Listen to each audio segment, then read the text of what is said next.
We have gone to countries all over the world and said, hey, you want good relations with the United States? You need to take back your people that are here illegally. And we've had historic cooperation. Beyond that, and I say this unapologetically, we are actively searching for other countries to take people from third countries. So we are actively, not just El Salvador, we are working with other countries to say, we want to send you some of the most despicable human beings to your countries. Will you do that as a favor to us? And the further away from America, the better. And I think you could do that. You could fit the entire cabinet on one plane probably and rid us of all of those despicable individuals like Secretary of State Marco Rubio, who is talking about taking people who have committed the grave sin of not having their paperwork in order, or for some of them, they do have their paperwork in order, but we're gonna deport them either way. And we're not even gonna send them to the place where maybe they were there when they were 8 or whatever. We're just gonna send them somewhere, to some place somewhere in the world, but that doesn't bother him. He's unapologetic about it, to be clear. And according to 2 anonymous US officials, the next country up on that list is Libya.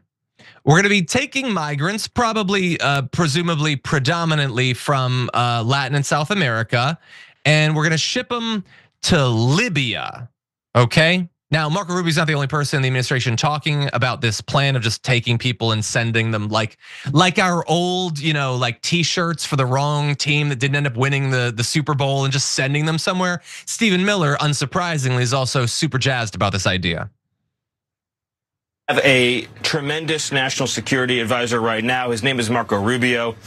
I've gotten to know Marco so well. I consider him a close friend. He will be the Kissinger of our time, and I'm just proud to work alongside him in my role as Deputy Chief and Homeland Security Advisor. And by the way, he and I are working very closely together on behalf of President Trump on the project of getting all these illegal alien gangsters out of the country and finding other countries to take them. So this is one example of how I'm working with Marco on a day-to-day basis to execute President Trump's agenda. So that is Stephen Miller, who is clearly a bold guy. I mean, you'd have to be to wear white and gray with his coloration. But anyway, so he's there. He's super excited. He's working with Marco Rubio, and he obviously sees everyone who's a shade tanner than him as human garbage. So he doesn't care if they get sent anywhere. Again, I just want to remind everyone, I said in the break, I haven't traveled as much as I'd like to. Even I know Libya is kind of a rough spot at this point. It's not necessarily the place that you just send someone who doesn't know the area, obviously doesn't know the language, and will likely die as a result of being sent there for a variety of different reasons. I mean, right now the State Department has a level 4 travel advisory for Libya, warning us not to travel there because of, quote, crime, terrorism, unexploded landmines, civil unrest, kidnapping, and armed conflict. And it's not a coincidence. That's why they're gonna be sending them there. Stephen Miller, and he knows a significant portion of the MAGA movement, they want these people sent to the worst possible places, whether it's CCOT, whether it's Libya, a concentration camp in Guantanamo. The cruelty is the point of it. But David, what do you think?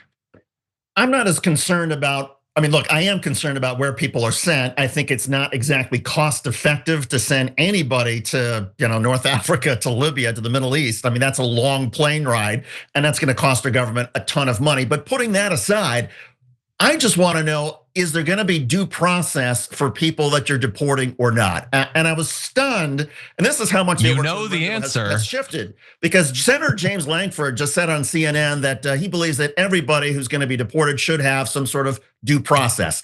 And he's now being written out of the Republican Party because he agrees with the Constitution's 5th Amendment, which says all people get due process. It doesn't say all Americans, all citizens, all people here get due process. Now, due process doesn't necessarily mean a trial. It could mean a short hearing, kind of like what you get if you get a traffic ticket. You still get due process to challenge that. That's what we're all talking about here. And if they follow due process and they can actually establish in front of a judge or a magistrate that, yeah, this is a criminal, this is somebody who's committed crimes or a gangbanger, and they are then justified in sending them out, fine, send them to Libya, send them to Timbuktu, I don't care.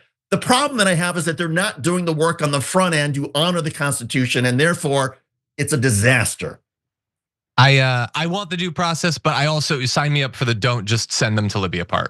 That seems super weird, super expensive, also super cruel. Look, Yeah, I know that there's a lot of Americans that think that if you're not here with the proper paperwork, you should be sent out. I think that once you actually talk them through the actual consequences of doing that to hundreds of thousands or millions of people, the sheer cost, not only in initially doing it, but the cost ongoing to your community, the work that they used to contribute, the taxes that they pay, all of that is super significant. The fact that they work in some vital industries where we already don't have enough people working in those industries, the idea that you're gonna ship out tons of them is also a bad idea. That said, I don't think we should just send them literally anywhere. And I do think that they should get the due process. I share that belief with the Constitution.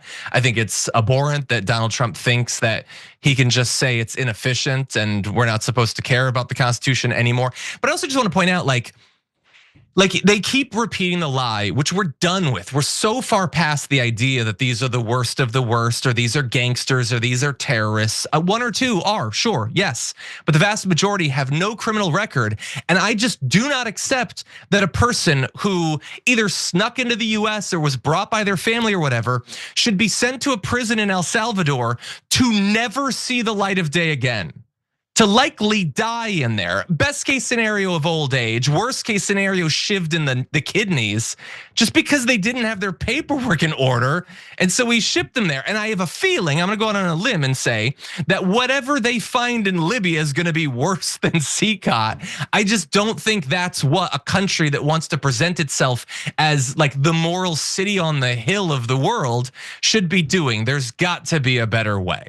Yeah, I think you said it right. I mean, the terror, that's the purpose. And so send them to Libya, send them to a horrible prison, a rat-infested jail, whatever it is.